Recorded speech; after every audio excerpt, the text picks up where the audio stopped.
Hello and welcome to Africa 360. I'm Kwangu Liwewe. Since the first cases of Ebola were reported in March this year, more than 5,000 people have died of the incurable disease, in what is now the worst outbreak in history. In addition to the loss of lives, the past 8 months have exposed the scale of the disease's impact on businesses and regional integration in Africa, while a story of Ebola's stigmatization has also started to emerge. This week on Africa 360, producer Lindy Mdongana takes a look at some of the unexpected consequences of the Ebola outbreak.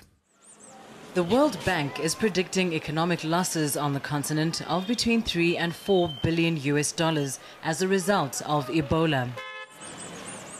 Quarantines and border closures have imposed restrictions on the movement of people and goods. This has had a severe impact, reducing internal and regional trade dramatically. Women who operate in the informal economy are set to make significant losses as cross-border trade becomes nearly impossible. Mining activity has decreased in Liberia and Sierra Leone after firms suspended operations and sent foreign workers home. Tourists have cancelled trips to African countries, and the industry is expecting between 30 and 70% decline in bookings. Despite not having Ebola, Botswana, Kenya, Tanzania and South Africa are likely to be worst hit by the cancellations. It's only when we... Speaking at a seminar in Johannesburg, Graça Machel called leaders to account. Ebola has exposed maybe the worst of weaknesses of our institutions. As governments, countries which are affected were found totally unprepared. The Ebola outbreak has also exposed the extent of the politics of paranoia. Far from the epicenter of the Ebola crisis, a note appeared on a shop window of a bar in Seoul, South Korea. It read, "We apologize, but due to the Ebola virus, we are not accepting Africans at the moment." Workers at a port in Trinidad and Tobago refused to allow an oil tanker to berth on its shores for fear of Ebola. The tanker had previously docked in Gabon. The country has not had a single reported case of the disease.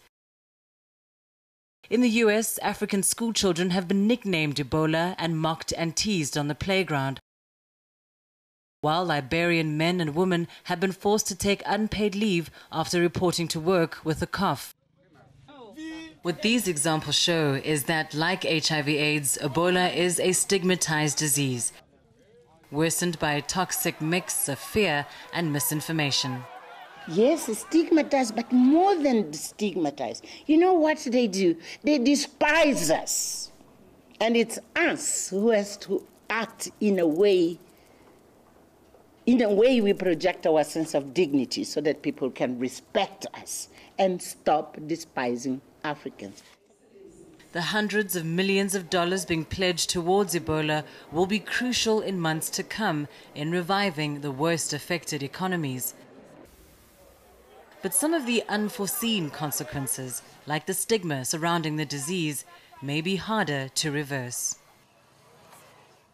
8 months into the Ebola outbreak and the continent is losing serious business. While Africans are being shunned around the world, Lindy Mdongana took some of these issues to a panel of guests following a recent seminar in Johannesburg on the impact of Ebola. She was in conversation with Fatima Shabodin, who is the Director of ActionAid South Africa, Dr. Anushka Kovadia, a health consultant for the auditing firm KPMG, and Trevor Ngube, who is the Deputy Executive Chairman of the Mail and Guardian. And here's what they had to say. Thank you so much for being with us as we take this conversation a bit further. It's been a number of months now since the Ebola outbreak first became big news around the continent and, in fact, around the world. And from an ActionAid perspective, Fatima, you've really seen the scale of the impact and perhaps the slowness of the response from various sectors around the world. As far as you're concerned, would you say that business has failed? Well, I do think the Ebola crisis has provided us with a moment for reflecting on the role of business on our continent and how we do business.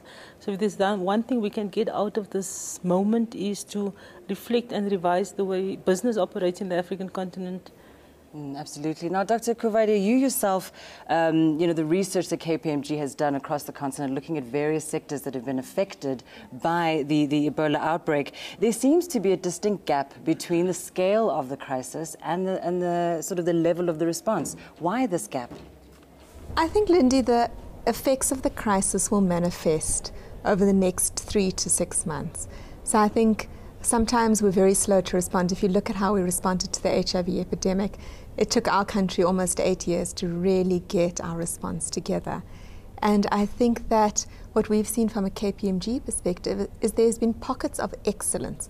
We've had some clients who have really developed fantastic initiatives within the communities they work, business continuity plans and awareness campaigns.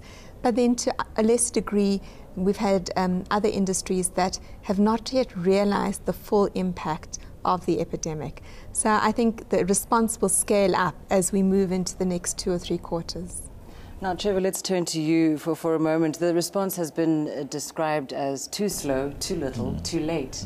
Do you think that if this outbreak had occurred in any other part of the world, let's say the global north, for instance, that the response may have been different?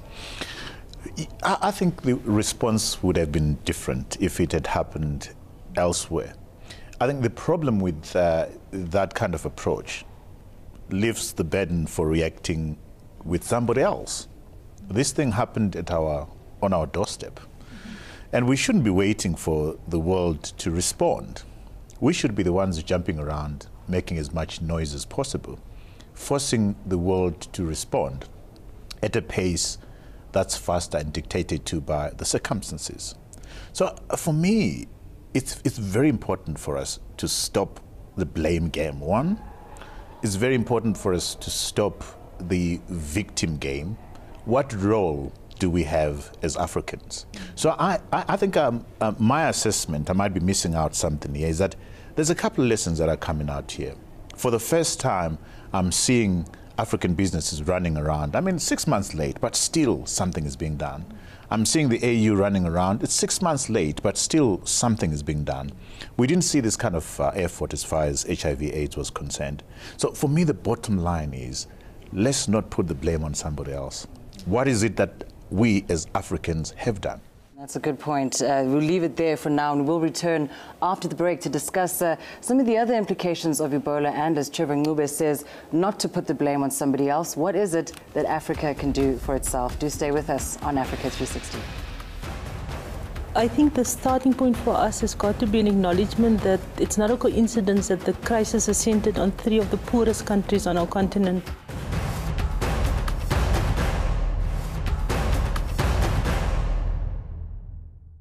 Welcome back to Africa 360. I'm still with my guests as we discuss the implications that Ebola has presented to the African continent in the past few months.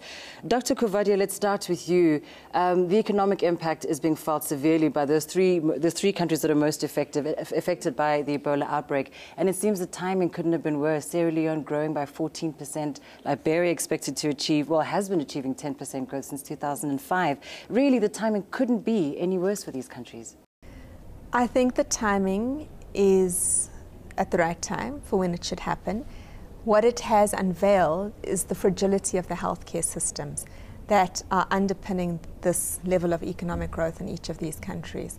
So I think that the crisis has come to show us what the state of healthcare is in each of these countries, and to a large degree the impact has been felt because those healthcare systems weren't able to respond timeously. What's quite interesting, though, is that the African continent has been a major recipient of donor aid when it comes to the health sector, and it appears that despite all this money that's been pumped towards African healthcare, it hasn't really helped our preparedness for the Ebola outbreak.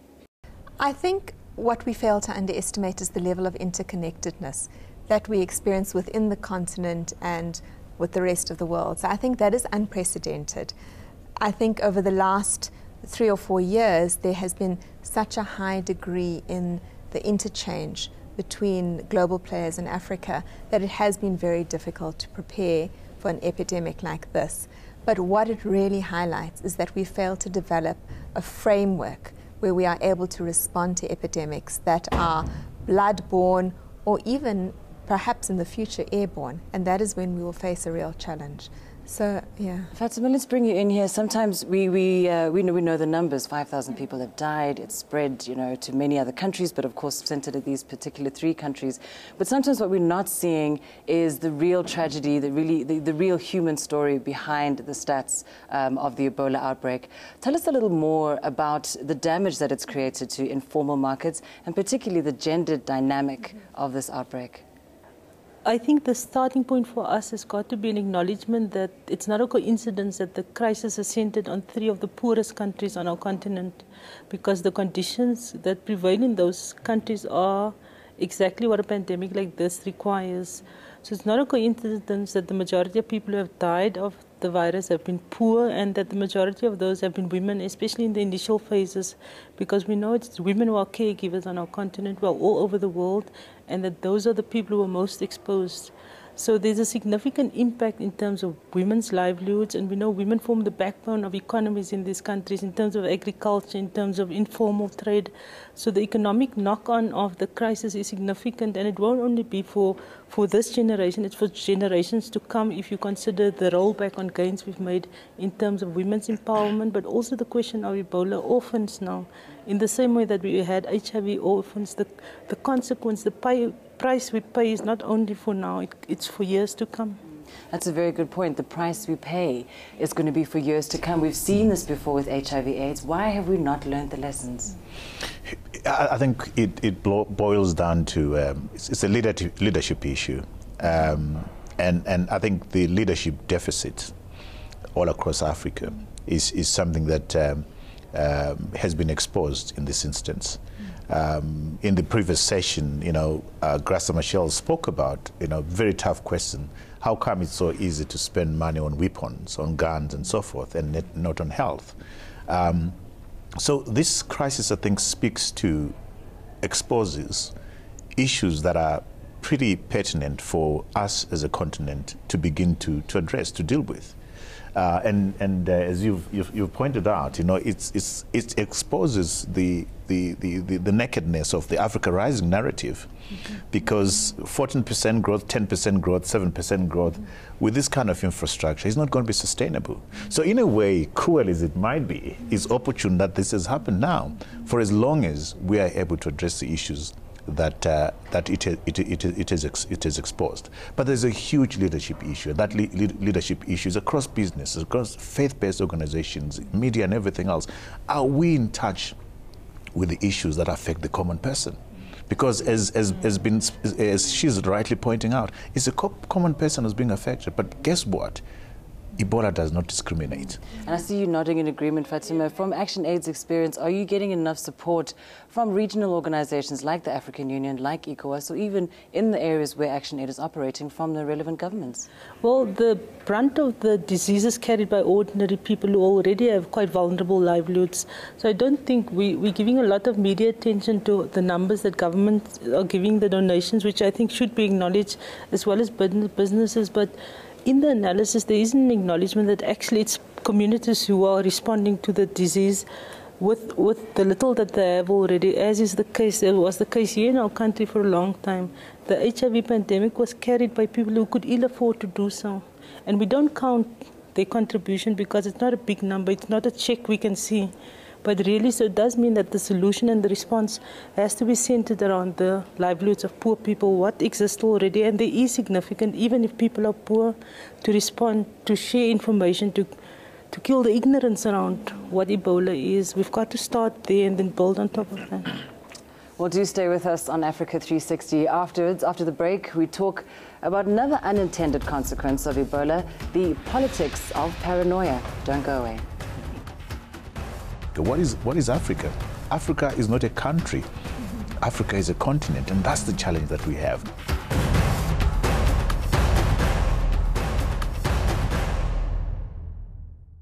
Welcome back to Africa 360. We're still talking about Ebola, and my panel of guests remains with me for the next segment of our conversation, that of the politics of paranoia. Mr. Trevor Ngube, let's start with you on this one. we've been seeing stories, and in fact you just mentioned now about the damage that's been done to the narrative of the Africa Rising story. And we're hearing stories about people in the United States that are being discriminated against because they happen to be Liberian, children at school being bullied or beaten up.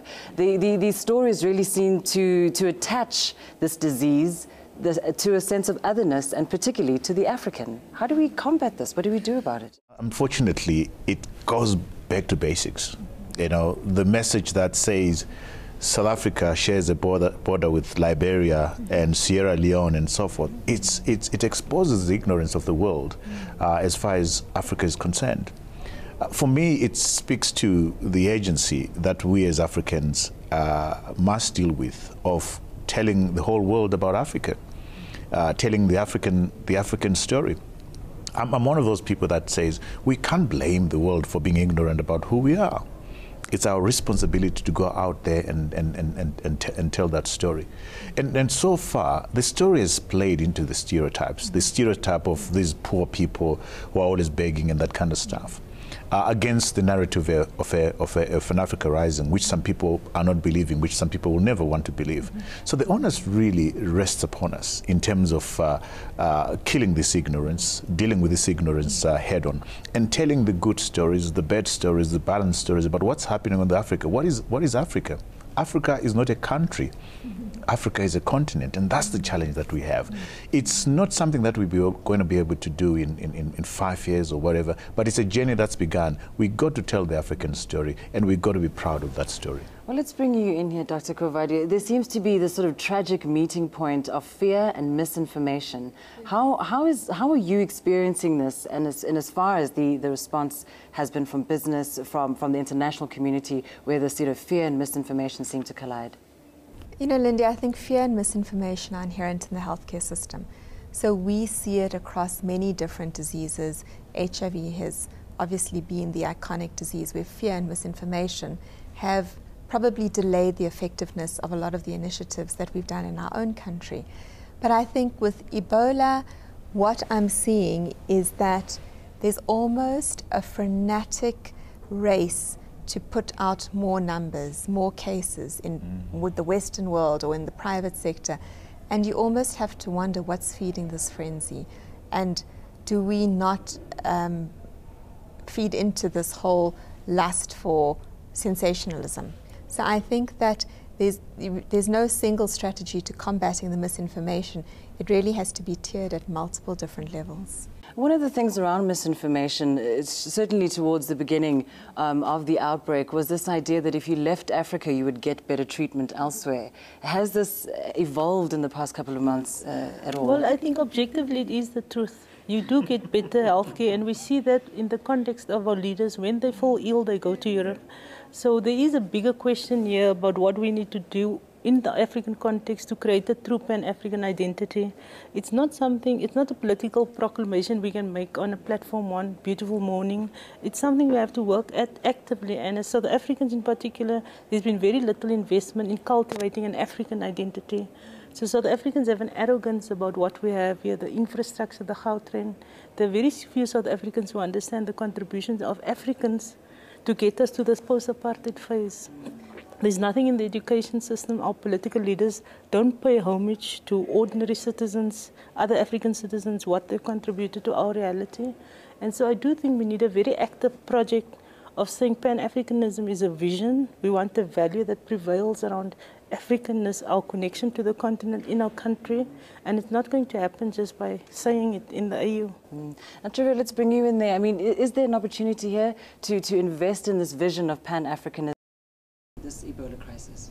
I think there is. It's a crisis that presents us with an opportunity to begin to tell the real story about Africa.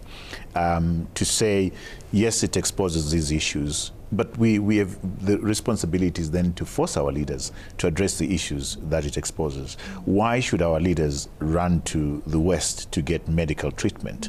That's an indication that they themselves don't have the confidence of the medical facilities that we have on the continent.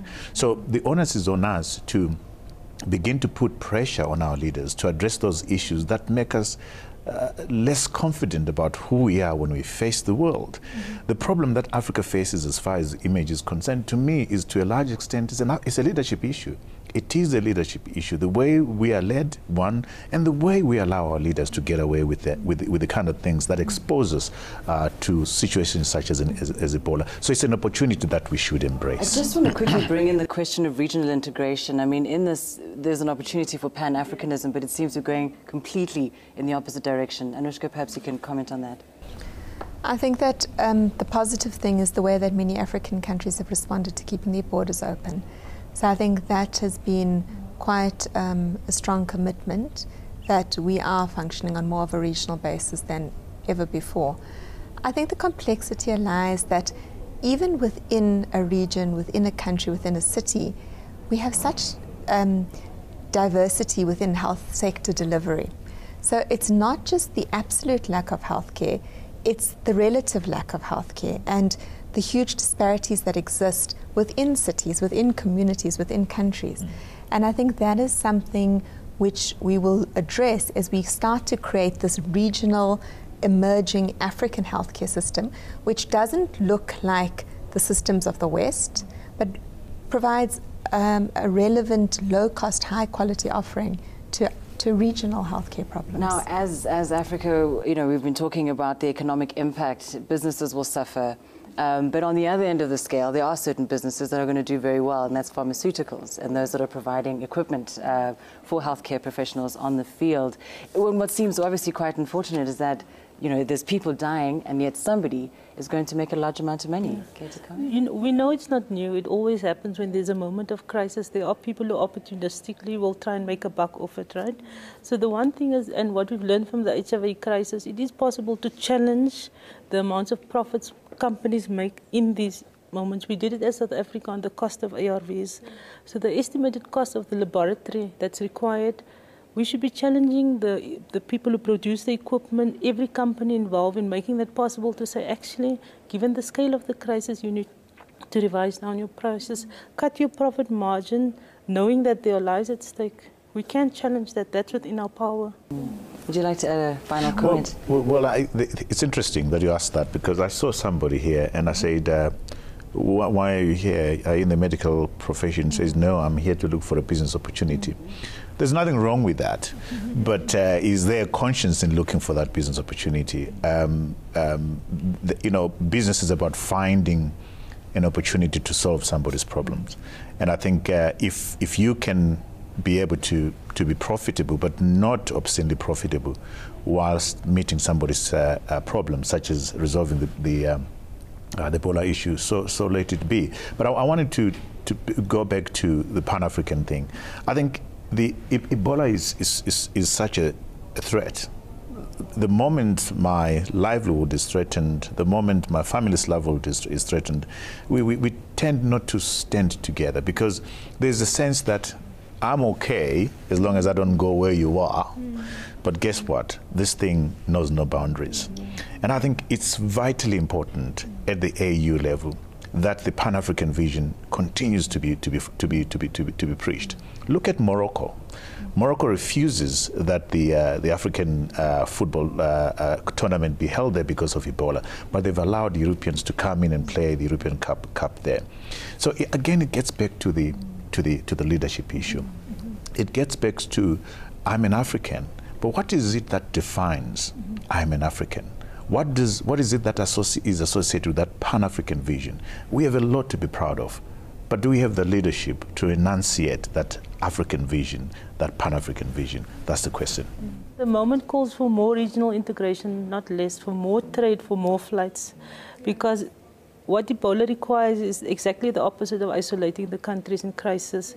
We know it's a disease that is contagious, so we need to up the efforts to contain it, and we know the things we have to do, but not isolate these countries. We know that for ordinary Africans, lives continues. The women who trade across borders continue to do though. We have to keep reminding ourselves that these borders are not real to start off with. Most livelihoods have no regard for where these lines end or start. Thank you so much to my guests. We are out of time, but thank you. Well, a special thanks to our producer Lindy Mtongana and her guests for that fascinating debate. If you'd like to add your thoughts to this discussion on Ebola, you can do so by going to our Facebook page or tweet us your views at Africa360_ENCA. You can also send an email to Africa360@enca.com. Well, until next time, it's goodbye for now, and thanks for watching. We now close with the sound of music as African stars lend their voices to the fight against Ebola.